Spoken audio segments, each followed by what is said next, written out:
Сәлем достар. Сіздерді көктемнің алғашқы айымен құттықтай отырып, сіздерге қажымас қайрат, мол бақыт және де керемет денсаулық тілейміз. Және де осыған байланысты бізде 12.000 жазылушы жазылып отыр екен. Сіздерге көп рахмет.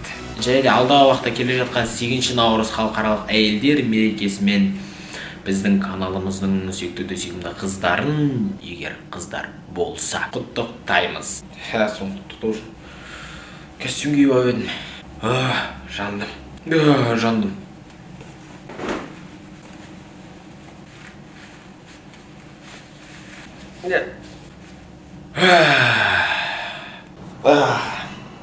Осылай жақсы.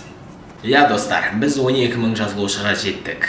Бірақ та осы 12.000 жазылушыға жету үшін бізге ұзақ уақыттар кетті.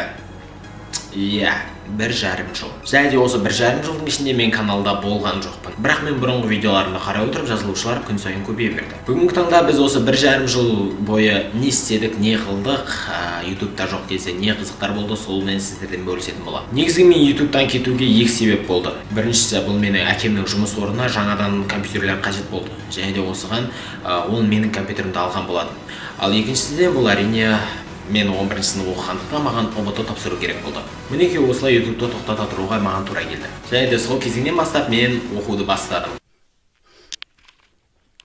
Конечно, такой трудный, сука, дает, блядь. Заебал училка нахуй. Оқи бердім. Және де осыдан кейін менің отбасымда ең қиын жағдайлардың бірі болды. Одан кейін мен лагерге қарай кетіп қалдым. Яғни біздің ауданда сондай жақсы оқитын оқушыларды интернатқа жіберетін бағдарлама болған. Ол интернатта да оқи бересің. Егер мен ОБТ-ға қалай дайындалғанымды білгілеріңіз келсе, онда лайкты аямаңыздар, мен ол туралы міндетті түрде видео түсіремін. Одан кейін көктем келе салысымен мен қайтып ауылға келдім. Ауылға келген бойда мен сабақты оқуды тіпті доғардым. Сабақты оңдырған жоқпын. Сондай күндер өте келе ОБТ-ға кіретін уақыт келді. ОБТ-ға кіретін уақыт маусымның 22-сін шатаспасам 21 болады. ОБТ-ға кіргендегі нәтиже менде 100 балл болып шықты. Бірақ та одан да жоғары алуға болатын еді. ОБТ-ға кірген адамдардың бәрі сөйтіп айтады. Сөйтіп ОБТ-дан өте келе менде мынадай жағдай болып қалды. Не істейтінді, не істеріңді, не қылатыныңды білмейсің.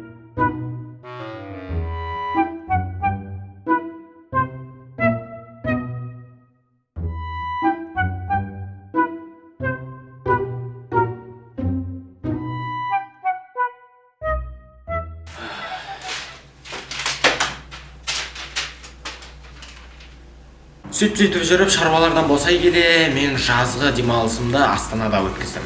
Жалғыз Астанада емес, мен Жезқазған, Сәтбаев, Бурабай, Павлодар деген жерлердің бәріне барып қайттым. Жерде сол барып қайтқан жерлерімнен мен өзімнің кадрларымен сіздерге влог көрсетемін. Сондықтан күтеміз. Экспоға келетін болсақ, мен экспо туралы көп деп айтпай қояйын. Оның қалай болған, кімге ұнаған, кім не істегенін оны бәрі біледі. Одан кейін мен Астанада демалып жүріп, өзімнің қағаздарымды Алматы технологиялық университетіне сайысқа яғни грантқа сайысқа түсуге жіберген болатын. Одан кейін көп уақыт өтпей қайтадан Астанаға барып, сол документтерді алып қайту керек болды. Одан кейін гранттың нәтижесі шығуы бойынша мен Алматы технологиялық университетіне түстім. Және де сол гранттағы менің мамандығым ақпараттық жүйелер. Қазіргі таңда мен сол универде оқып жатырмын. Міне осы 1,5 жыл ішіндегі осындай мен жетістіктерге жетіп үлгердім. Бірақ та мен оның бәрін ашып айтқан жоқпын. Егер жақсылап оның бәрін тыңдағыларыңыз келсе, немесе оқығыларыңыз келсе, онда мен сілтемесі астында өзімнің Instagram парақшамды қалдырамын. Және де сол Instagram парақшасында менің осы кезеңдерде не істеп, не қойғаным туралы көптеп жазылған. Оқитын адамдарға өте пайдалы нәрсе. Міне бүгіндікке осы, сіздермен болған Жан және Казахи онлайн каналы. Айтпақшы, Казахи онлайн каналы демекші. Тіпті керемет паблика. Және де Қаймақ студияны да мен келесі видеода айтып кетемін, олар туралы не болып жатыр, не қыз болып жатыр. Сондықтан күтеміз. Достар, бүгінге осы, сіздермен болған Жан. Келесі жүздескенше қош саламат.